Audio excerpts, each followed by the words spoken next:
There was a king that wanted to expand his kingdom. He really wanted to see it go to the next level. And he knew he needed the right type of person or people to help him make that happen. But when he looked around his kingdom, he really wasn't sure with what was happening. He wasn't sure that that type of person existed. So he decided to perform a test. He had workers place a very large boulder in the middle of a well-traveled road. And then he had one worker hide out and report back to him everything that he saw. Well, the first traveler was a very successful businessman.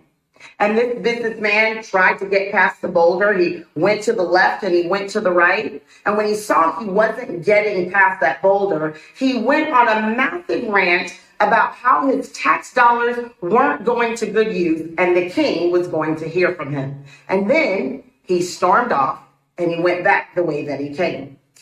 The second person was a member of the king's court. Now, this person approached the boulder and tried to get around to the left and right. They even tried to climb up the boulder, but and then in their frustration, they went on a tirade about how they always knew the king wasn't fit to lead. And then they stormed off and went back the way they came. The third traveler was a politician.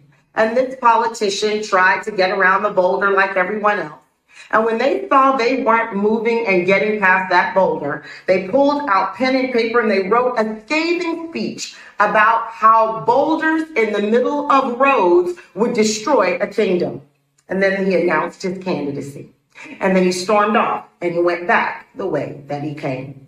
The final traveler was a side hustle mama. You see, she worked full time, but she had a side business where she grew fresh vegetables and she sold them at the local market. And she had her vegetables in her cart and she pushed the cart to the boulder and she tried to get around each way and she realized that this boulder was keeping her from the market. And then she leaned back in her frustration and she cried. She cried because in these tough times, she needed that extra check in her household. And these tough times, without that side hustle money, she wasn't going to be able to provide for her kids. And these tough times, she wasn't going to be able to rise up and be the mom, the leader, the friend, the wife that she needed to be. And as she cried, her tears turned into anger, and her anger turned into resolve. And she wiped her tears and she stood up. She walked up to that boulder and she said, "Not today, boulder." And she thought what she could do. And she remembered she had a little tool in her cart.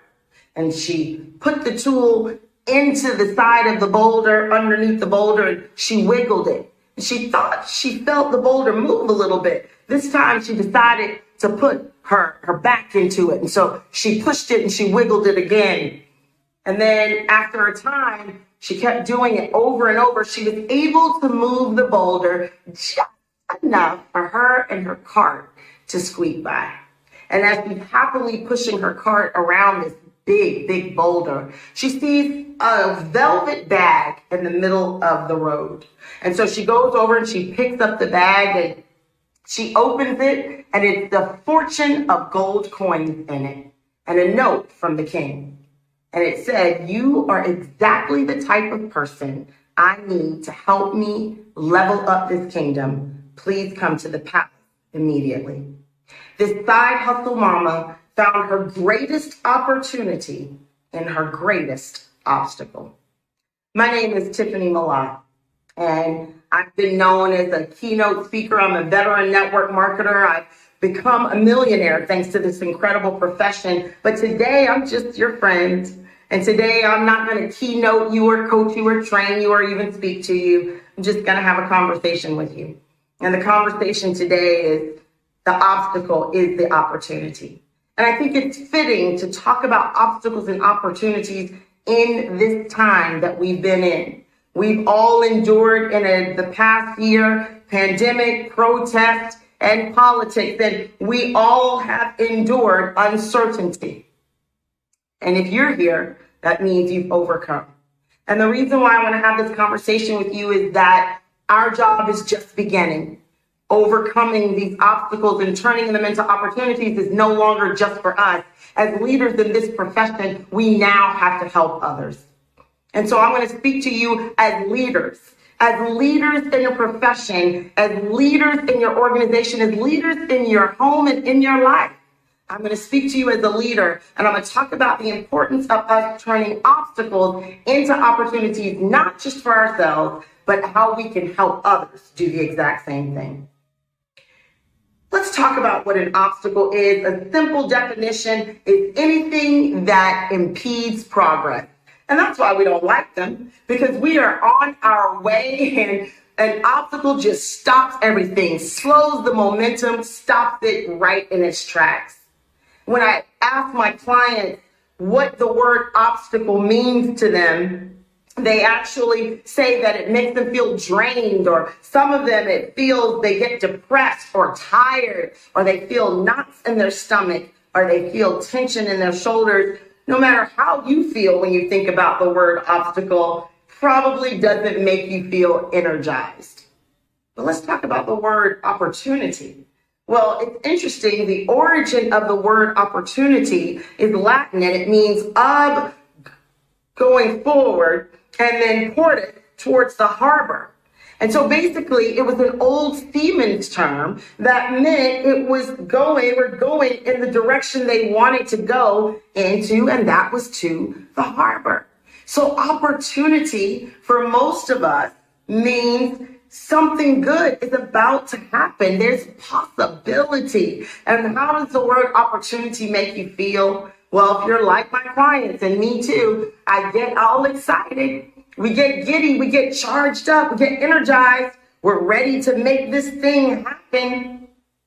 And that is what the word opportunity does for us. But in these times that we faced, and I don't know about you guys, but I've faced many obstacles in my life. What I've learned to do is find the opportunity in every single obstacle.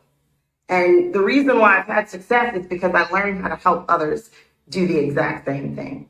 So for me, I'll give you a little bit about me. I'm just an ex-jelly maker. I actually graduated from college with a business degree and found myself working as a supervisor in a factory making jelly. That's right, the jelly that you put on your bread. That's what I did 6-7 nights a week, 10 to 12 hours a night. And I was introduced to this profession by chance. And it was the greatest chance that I ever took, because all I really wanted to do is see if it worked. I just wanted to get my money back, make a little extra beyond that. And I made $1,000 my first month because someone helped me overcome my initial obstacles. And then I went on to match my full-time income in 5 months. I was making over $100,000 a year in about 3 years, and I became a millionaire. I actually joined a startup company and was able to become a millionaire within my first decade in this profession. And so I was able to change everything in my life because of this profession, but because of the leaders that helped me navigate some choppy seas. The reason why I want to have a conversation with you guys is because I want to talk to you leaders as leaders. You know, the organizer of this event told me that his audience wanted how-tos. They want to know what to do and how to do it. And maybe my conversation is a little different from the other esteemed panelists and speakers here today, but I do want to talk to you guys about leadership because it is so needed in today's times. And after all the things people have been through,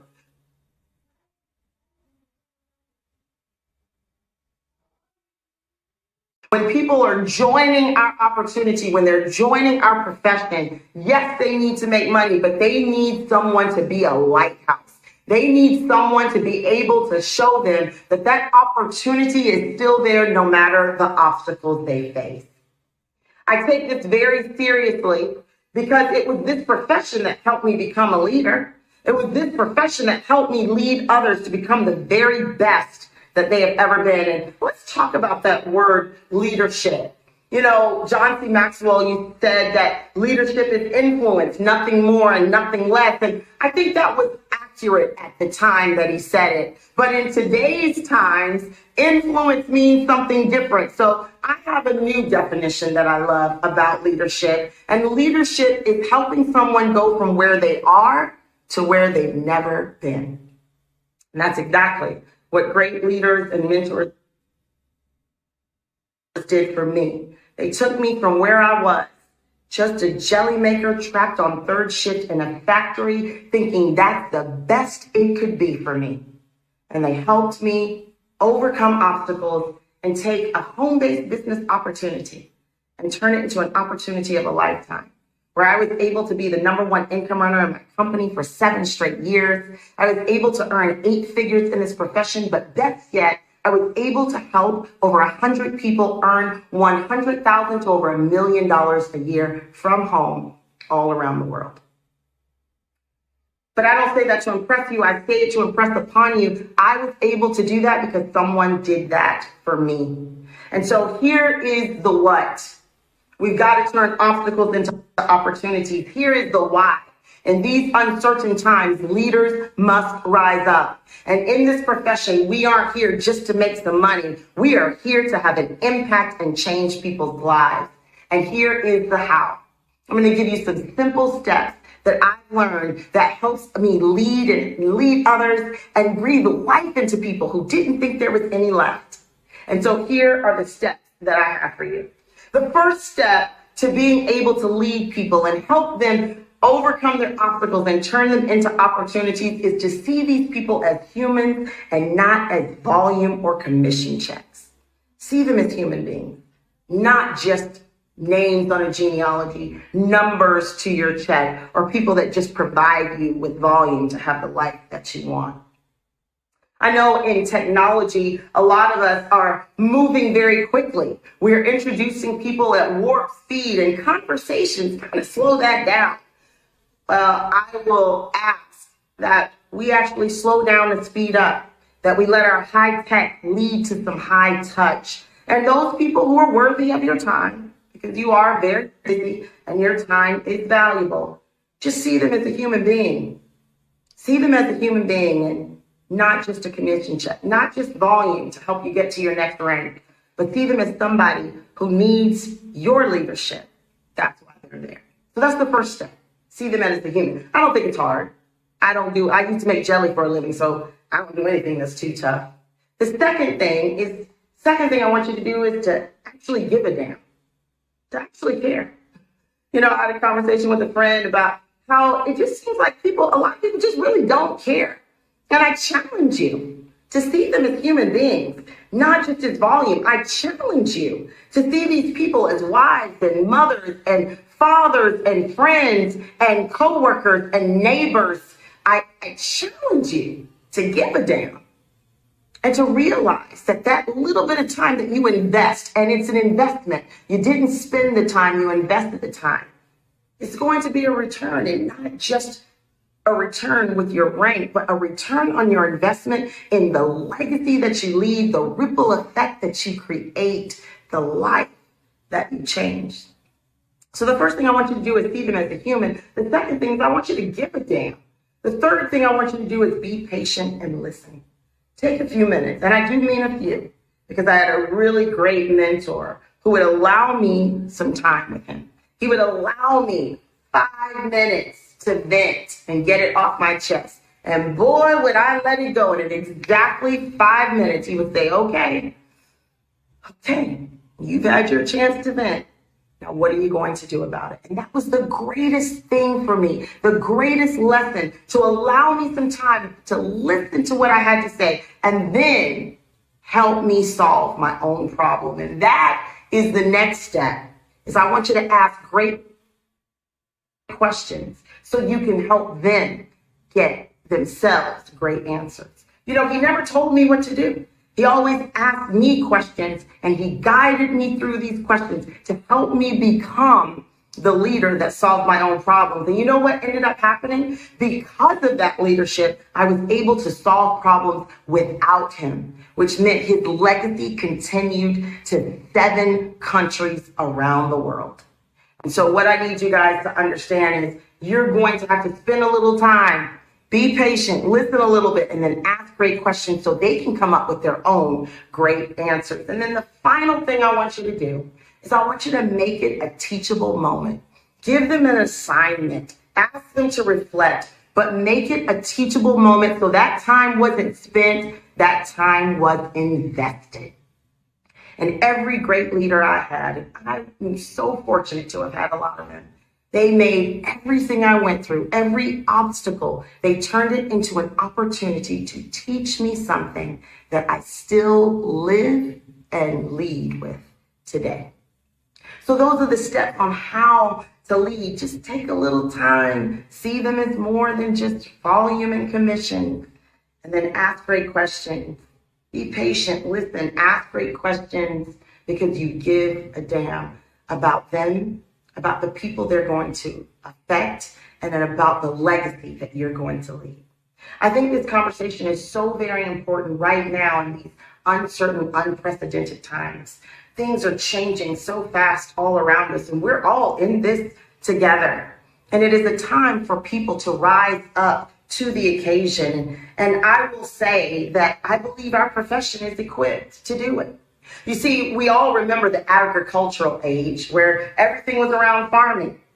And, every business popped up supported farming. There was the farmer, and then there was the butcher, the baker, and the candlestick maker. And that was the agricultural age. And then all of a sudden, barons of industry like Carnegie and DuPont and Hershey, they had this brilliant idea, a huge vision, and they had people actually leaving the farms for security, and they worked in the factories. And they created these huge communities around their industry, churches and schools.